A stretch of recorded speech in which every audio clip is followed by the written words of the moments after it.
Nous passons à la question de M. Hubert Ott à Madame la ministre déléguée chargée du tourisme. La parole est à vous, M. Ott.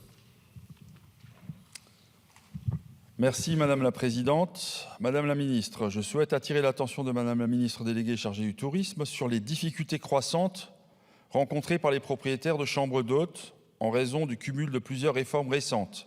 La loi Le Meur, la baisse du seuil d'exonération de TVA ainsi que l'application de la taxe d'habitation sur les résidences secondaires. L'addition de ces mesures pèse lourdement sur un secteur pourtant essentiel à l'économie touristique, en particulier dans les territoires ruraux. La loi numéro 2024-1039 du 19 novembre 2024 a notamment introduit un seuil de chiffre d'affaires différencié fixé à 77 700 € contre 188 700 auparavant, avec un abattement forfaitaire réduit à 50% contre 70%. Ces dispositions viennent s'ajouter à d'autres contraintes fiscales, administratives et sociales déjà lourdes pour les exploitants de chambres d'hôtes. En effet, ces professionnels doivent assumer seuls des charges importantes, entretien, énergie, matériel, fiscalité, cotisations sociales en constante augmentation, sans bénéficier des protections sociales accordées à d'autres professions, arrêt de maladie, congés, RTT, etc. Bien que les chambres d'hôtes soient souvent situées dans la résidence principale de leurs exploitants, beaucoup d'entre eux sont désormais redevables de la taxe d'habitation sur les résidences secondaires, ce qui représente dans certains cas l'équivalent d'un mois de revenus. Selon les acteurs du secteur, près de 10 500 chambres d'hôtes risquent de disparaître dans les années à venir.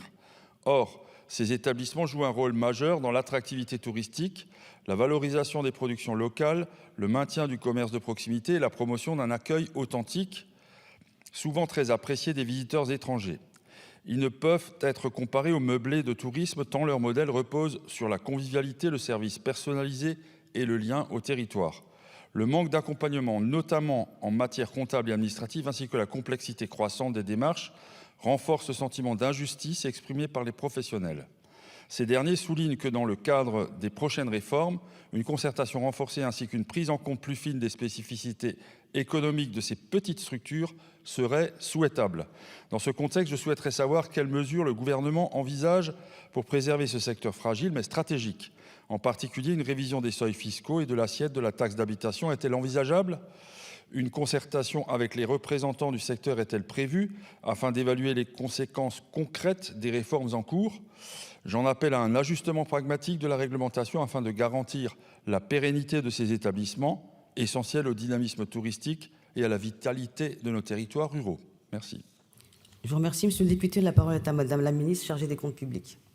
Merci Madame la Présidente. Monsieur le député, vous interrogez ma collègue aussi, Nathalie Delattre, ministre déléguée chargée du tourisme, sur cette loi toute récente du 19 novembre 2024 qui visait, je rappelle son but, à renforcer les outils de régulation des meublés de tourisme à l'échelle locale. Et donc vous m'interrogez sur les incidences de cette loi sur les chambres d'hôtes et les gîtes ruraux.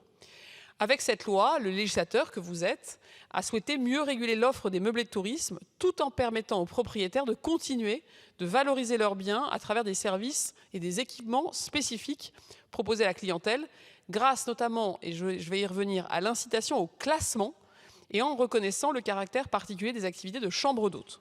Fiscalement, vous l'avez dit, ces dernières, les chambres d'hôtes, relèvent de l'article 50-0 du Code général des impôts et bénéficient donc du régime dit micro-BIC dans la limite de 77 700 € de chiffre d'affaires avec un abattement de 50%. Concernant les gîtes ruraux, ces derniers ne sont pas définis en droit, ils sont donc considérés comme des meublés de tourisme et bénéficient donc du même régime que les chambres d'hôtes lorsqu'ils sont classés. Les meublés de tourisme non classés bénéficient, vous le savez désormais, d'un abattement ramené à 30% et dans une limite de 15 000 € de chiffre d'affaires. Pourquoi le gouvernement a-t-il soutenu ce compromis trouvé en commission mixte paritaire ? Eh bien parce que précisément, il maintenait un abattement différencié pour que nous puissions préserver, une incitation au classement et le déploiement donc d'une offre d'hébergement de qualité. Le seuil de 77 700 € est apparu suffisamment élevé pour tenir compte de la situation des petits propriétaires de chambres d'hôtes dont vous faites l'écho ou de gîtes qui recherchent un revenu d'appoint.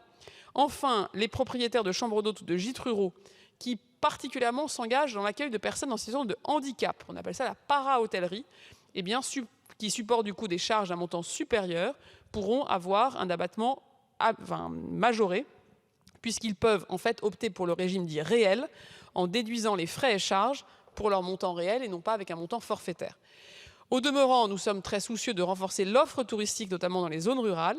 La ministre Nathalie Delattre a lancé un groupe de travail sur le sujet et ces travaux s'insèreront dans une réflexion plus large sur le développement de l'agritourisme, sujet sur lequel, vous le savez, une mission parlementaire devrait également être lancée. Donc, je ne crois pas, monsieur le député, pour être très clair, que nous ayons tout à fait le recul pour déjà modifier la loi qui a été promulguée le 19 novembre dernier. En revanche, je crois qu'il nous faut être très précis. Nous voulons encourager le classement parce que c'est la meilleure protection des personnes qui s'engagent, qui en font aussi, comme vous l'avez dit, une forme de projet personnel d'accueil aussi de personnes à la fois étrangères ou françaises, et que cette démarche de qualité soit reconnue et pour du coup créer une forme de concurrence plus loyale, là où certains font cela parfois de manière plus commerciale et moins authentique. Donc c'est bien le classement que nous encourageons. Et s'il faut évaluer les seuils, nous le ferons. Je pense que nous avons besoin d'un peu de recul avant de nous lancer dans une révision. Je vous remercie, Madame la Ministre.